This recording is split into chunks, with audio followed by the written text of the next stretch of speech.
dumbest product ever? And yes, there is a question mark there. Hi, this is Brian Pombo. Welcome back to Brian J. Pombo Live. I want to talk about this. And if you happen to be listening to this and not watching, I have up on the screen this was a thing that I saw in one of my Facebook groups. There is a Mrs. Butterworth's syrup out there.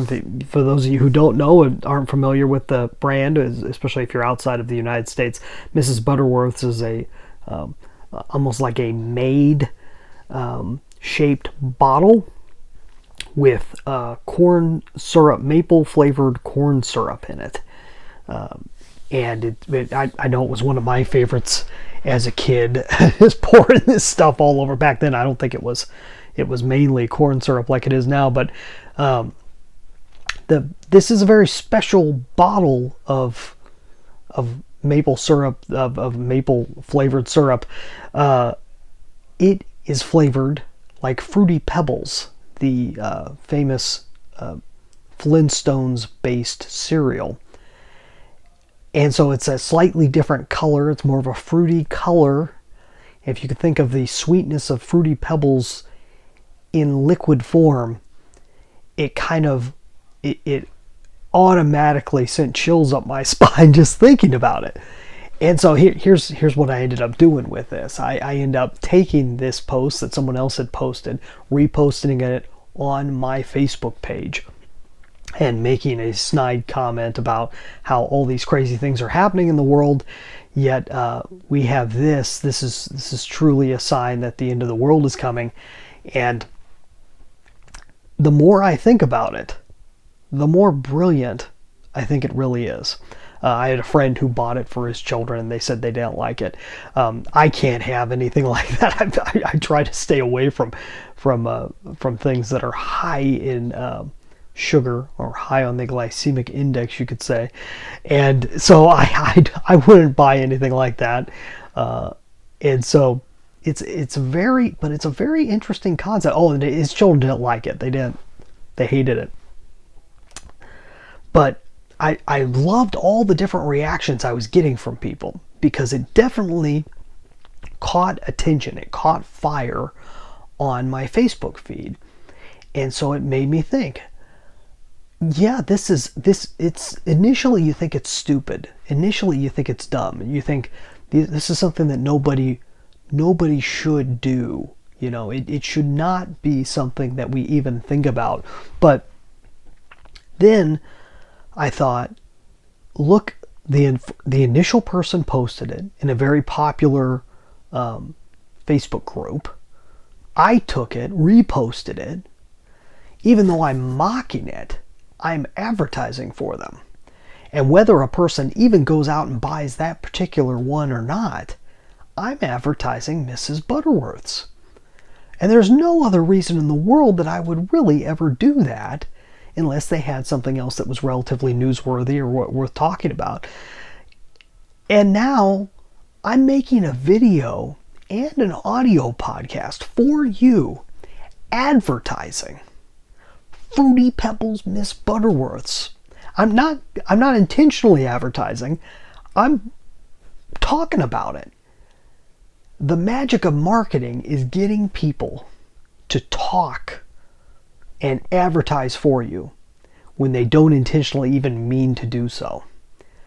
This is the equivalent, and I know I'm going to get in trouble for even saying the name. This is the equivalent of a Donald Trump. Okay. Donald Trump got people to talk about him even when they were mocking him and talking about the stupid thing that came out of his mouth or showed up on his Twitter account. He was able to advertise himself even, and most often, in a negative light.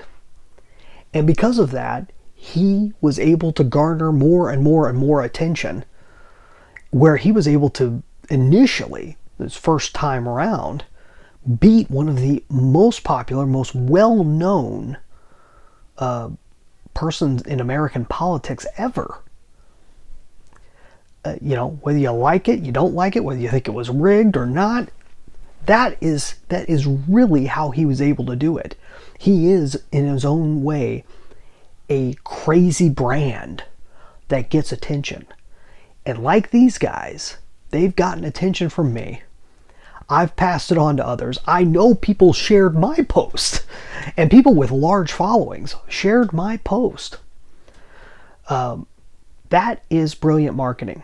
If you can get something that is remarkable, worth remarking over, worth spreading, if you can create viral by being outrageous, then you've got something magic. And it's being able to do that over and over and over again, really. This is so absurd that people are going to talk about it. And that's the brilliance of it. So yeah, it may be stupid because you don't want to eat it. But it's also brilliant because it's tied to two different, it's not only advertising one thing, it's advertising two different items. It's advertising cereal and it's advertising syrup. And we're talking about both of them. In fact, in the comments, we go back and forth either making Flintstones jokes or Mrs. Butterworth's jokes. So it's a very interesting concept, and you keep your eyes open for this. But like I said, you can see it in politics. You can see it in advertising a product that you buy at the stores. But see how you can do this within your own business. If you're a business owner, if you're an executive, if you're one of the people in charge, if you're anywhere in the marketing department, think about what are clever ways that you can get people talking about you, even if initially you think that might be a negative thing. So that's all I've got for tonight. It's a very fun idea, fun, interesting concept of meshing two very well-known things together.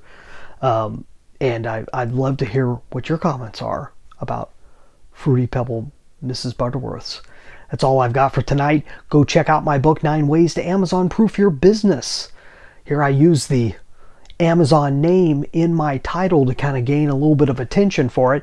But the whole idea is to make your business competition-proof. How do you go about doing that? I got 9 ways on how to do it. Go get this book or download yourself your very own free copy at amazonproofbook.com. We'll see you tomorrow. In the meantime, get out there and let the magic happen.